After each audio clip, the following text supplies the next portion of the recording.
Hello guys! Welcome. Collective reading tayo ngayon. So, tingnan natin kung ano yung current energy ng person mo para to sa mga no contact situation na nakikibalita sa kanilang mga person. So, be open-minded po.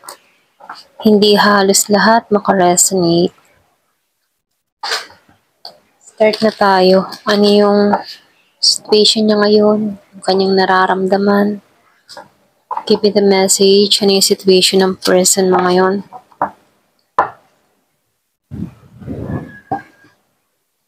Give me the message. Ano yung situation?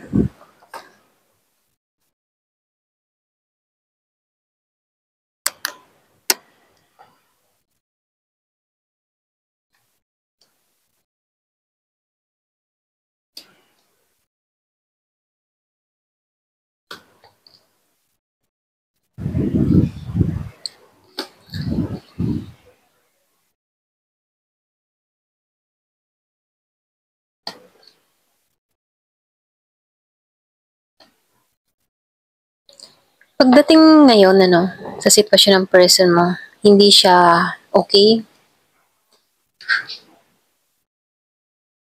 Meron tong mga kakulangan. Ito rin nafe-feel ko sa person mo.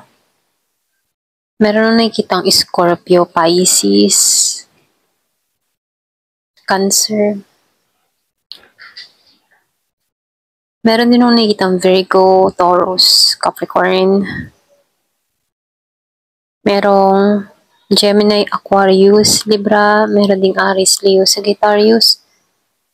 Malakas ang water sign and earth sign.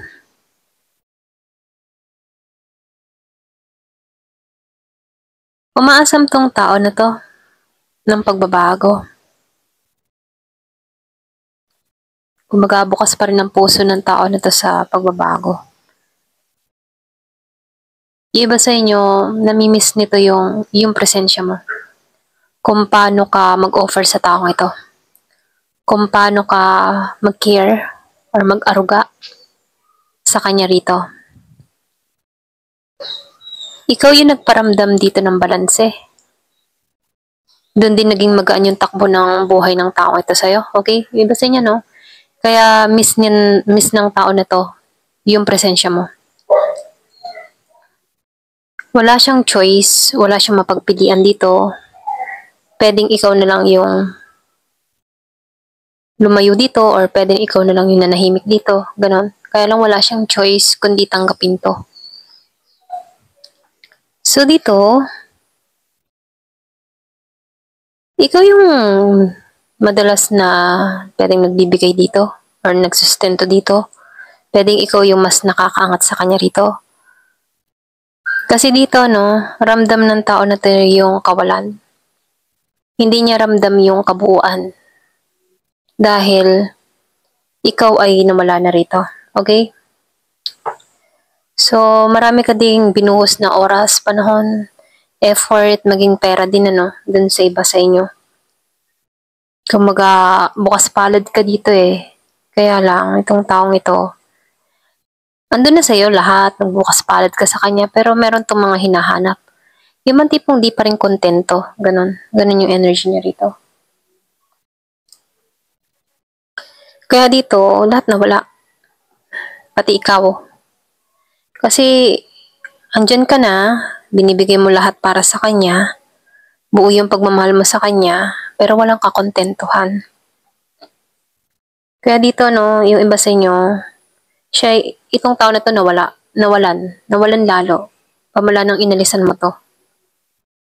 Kaya itong tao na to nagiging malino na sa kanya kung bakit ganito yung sitwasyon niya ngayon, Alam niya na ngayon na wala siyang kakontentuhan. So, dito yung iba sa inyo, pilit kang binubura ng tao na to. Ito rin na-feel ko, pilit niyang kinakalimutan ng lahat. Pilit niyang hindi inaalala ang lahat. Pilit niyang ibang tipo na ikaw, kalimutan, ganun. So, lumalabas dito, pilit niya yung ginagawa pero hindi niya magawa. May iba sa'yo malino na para sa'yo lahat eh. Kumbaga nagkaroon ka ng kaliwanagan dito.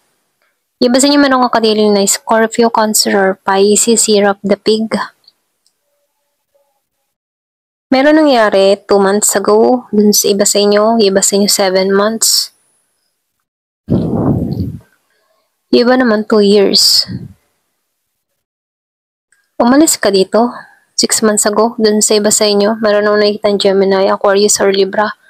Umalis ka ng mabigat ang kalooban. Ganun yung energy dito. Nagpasya ka para talikuran to. Kumbaga, lakas loob kang inalisan to para sa sarili mo.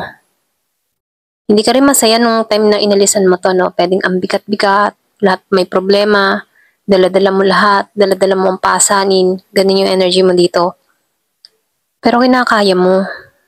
Kinakaya mo. Kaharapin tong lahat, ganon.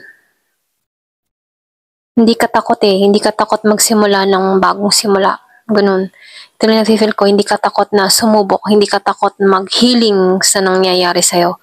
Kumbaga, alam mo sa sarili mo na meron pang pagbabago na magaganap sa'yo. Positive ka pa rin dito. Ito rin nakikita ko. Kahit hindi mo nakikita kung meron pa bang naghihintay sa'yo sa hinaharap, or kung yung tipong hindi mo nakikita kung meron pa bang darating sa'yo. Pero umaasa ka dito at positive ka na meron pang pagbabago na mangyayari sa'yo, okay? So, tingnan natin dito, no? Kung ano pa yung mensahe.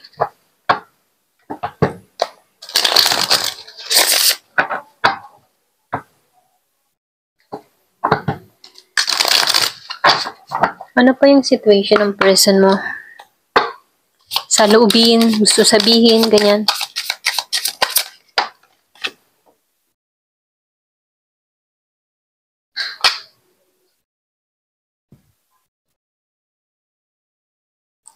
So, meron akong nakikita dito Aries, dun sa iba sa inyo. Pwedeng ikaw, Aries ka.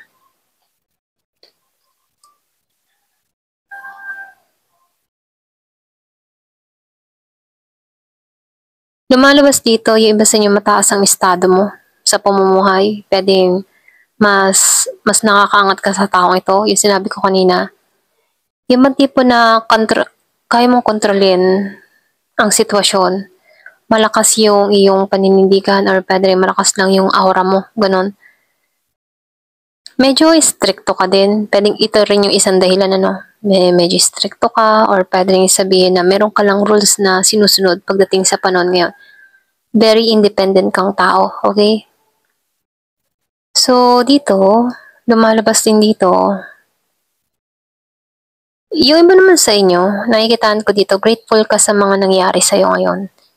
Bagay pinagpapasalamat mo lahat ng mga pagsubok na naranasan mo dito.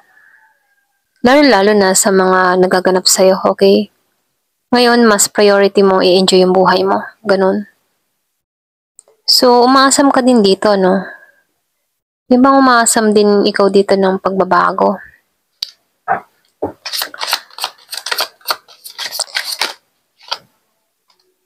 Yung bang tipo na gusto mo maging masaya, okay? Excuse me. Very grounded ka din ngayon pagdating sa emotion mo. Yung bang tipong hindi mo hinahayaan ng ibang tao na i-down ka dahil sa mga na-experience mo sa buhay. Ito yung nagtulong sa'yo kung bakit iba na yung mindset mo. Pwedeng iba sa'yo, marami ka ding naranasan. Pwedeng pagsubok, or pwedeng sabihin mga tao sa paligid mo, hindi mo na hinahayaan na makontrol ka nila or may masabi sa'yo. Ganun. So, lumalabas dito, nagpapakatatag ka. Pwedeng iba sa inyo, hindi naging maganda yung hiwalayan na kung saan pwedeng binatikos ka ng ibang tao, or pwedeng sabihin minasama ka, mga ganun, no? Pero ngayon, iba na yung mindset mo. Ayaw mo magpatianod sa mga sinasabi nila. Ganyan. Ginising ka dito, ito rin nakikita ko, no? So, itong tao na to, no, gusto ng bagong simula. Meron akong nakikitang Aries Leo sa Guitarius. Pwedeng kadiling mo, or pwedeng ikaw. Gusto mo ng bagong simula. Yung matipong sinusunod na ng tao na to yung kanyang bugso ng damdamin para sa kanyang totoong path, okay? Kumbaga, itong tao na to, sinusunod niya yung instinct niya, sinusunod niya yung kung ano yung gusto talaga niya, ganyan. So, yung basta yung pwedeng ganting energy mo, sinusunod mo kung ano talaga yung matuwid para sa'yo, makakabuti para sa'yo. Yun, ito lang nakikita ko. So, yung basta yun, nakontrol mo din yung sitwasyon, ano, marami kang natutunan dito sa mga pagsubok na to. Pwedeng itong tao ding ito, okay? Kung itong kadiling mo. Meron akong nakikitang Leo. Marami din siyang natutunan, okay?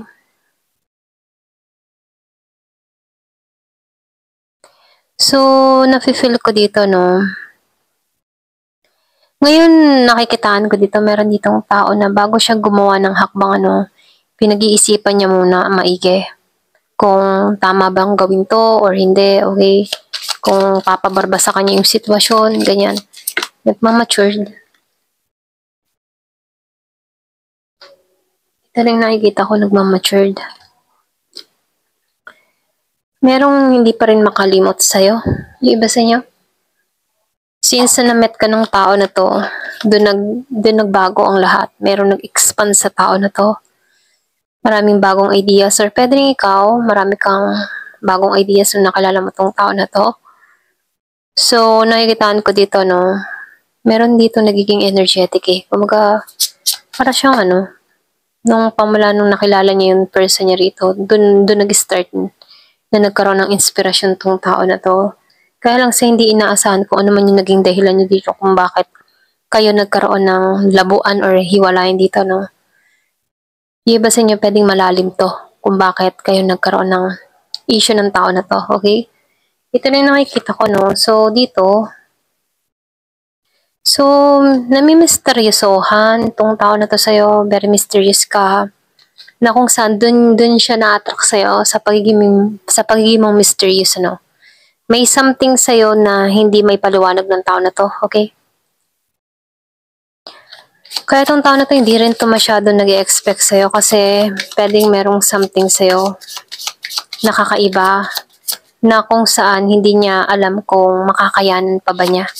Pwede yung iba sa'yo mysterious ka, ganyan. Pwedeng curious lang siya sa'yo, kaya tong tao na to lumapit sa'yo. So, ito rin na-feel ko na habang tumatagal, na-turn to sa passion. Kaya lang hindi niya din ito ini-expect. Yung may maramdaman tong tao na to sa'yo. Kumbaga, meron siyang naramdamang totoo sa'yo, ganyan. Hindi na rin to masyadong passive about sa connection na meron kayo, no? Gusto ng tao na to ng... Yung matipong gusto na ng tao na to yung solid na connection. Pwedeng pamula nung nakilala ka ng tao na to, doon yun natagpuan na ikaw yung gusto niyang maging solid na connection, okay? Kasi nararamdaman ng tao na to na ikaw yung pangmatagalan. Kaya lang dito, no, marami siyang option dito eh. Pwedeng itong person mo, no, ngayon niya napagtatanto na ikaw pala dapat yung pinili ko, ikaw na dapat pala yung nanatili ako, mga ganun, ano. So, nafe-feel ko dito, dahil sa kakahanap-hanap niya, hindi niya namamalaya, napakawalan ka na niya. So, ito rin nafe-feel ko, no, marami siyang option, marami siyang gusto mangyari. Kaya sa bandang huli, siya din yung nagsisisi dito, okay? Kasi hindi siya makontento sa kung ano ang pagkalob sa kanya. Ayan, marami siyang gusto mangyari. Kasi hindi inaasahan, pwedeng ikaw tuloy nang nawala dito sa tao na to. So, tingnan natin kung ano pa yung karagdagang mensahe.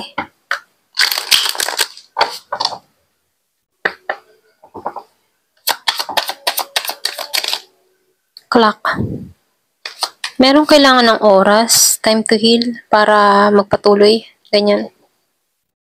So, backstabbing, yung sinabi ko, marami tong, pwedeng iba sa inyo, meron kang kadiling dito na maraming gusto.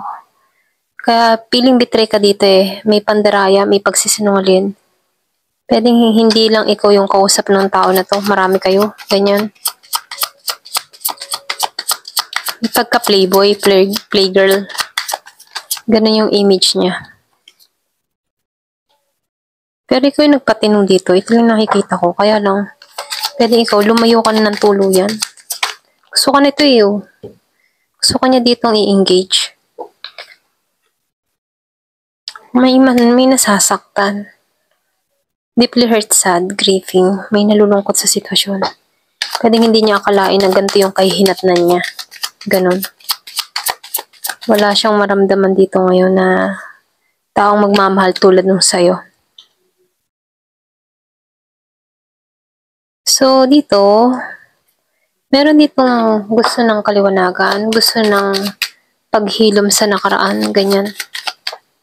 Kaya lang, dito may Sword and Rose. Merong gustong sabihin yung katotohanan. Ito rin nakikita ko. Merong gustong i-reveal. Meron siyang revelation dito or yung bang tipong determinado tong tao na to. Okay na magkaroon ng kaliwanagan mula sa'yo. Pwedeng na pag-iisip-isip niyang tumungo sa'yo. Wala na kasi siyang choice kundi ikaw yung pinaka gusto niya makasama. Kaya lang dito, no, pwedeng meron tong mga dinadalang karamdaman kaya ikaw na lang naiisip ng tao na to. Camera. Reminiscing.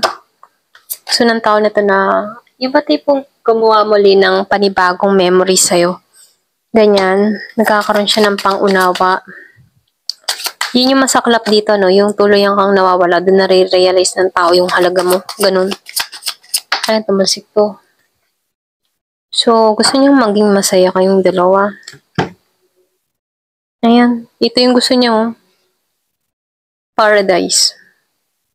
Enjoying each other, honeymoon phase. Gusto kanyang maging asawa. Gusto niya maging masaya kayong dalawa. Ikaw yung gusto niya dito. Okay? Ikaw yung napili niya rito. So, sobrang nasaktan din tong tao na to. Pwedeng iba sa inyo, nakaraos ka na. The more na nakakaraos ka na, dun siya nasasaktan ano. Kasi, iba na yung direction na tinatahak mo. Pwedeng natatagpuan mo na muli yung sarili mo. Ganyan. Ayan, ito lang yung nakikita ko dito. Thank you for watching. Love and peace.